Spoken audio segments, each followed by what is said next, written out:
Bugün piyazdan katlet жасаймыз. Piyazımızı şoperden ötkізіп майдалап алдық, оңбас piyazda. Енді мұнда біздің piyaz картоп. Мен картоп тағамнан істеймін деп, тағамға картоп атылып қапты, сол картопымды қосып жіберейін дедім. Енді қандай котлет шығады, қазір көреміз. Қазір міне картопымызды шоперде майдалап.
Екі жұмыртқа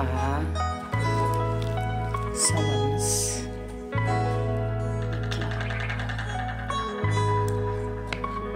Және қарабауыш себеміз. Қарабауыш приправа саламыз. Қарабауыш және тұзды жұмыртқаның бәрін салып, енді жақсылап араластырамыз. Содан кейін барып, оған тұз салып араластырамыз.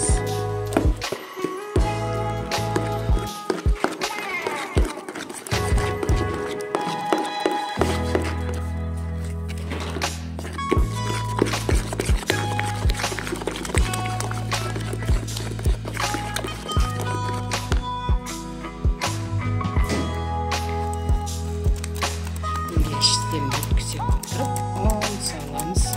Қоюлығына қарай көреміз бе. Жобада бір кеседе ұн салынады. Мінекей дайын болды. Араластырдық. Енді қызып тұрған майымызға салып котлетімізді пісіреміз. Пияздағымызды салып, үстіне қызыл қорып,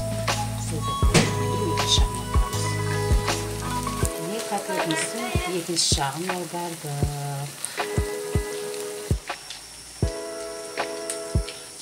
Міне керемет сап-сары пісіп жатыр.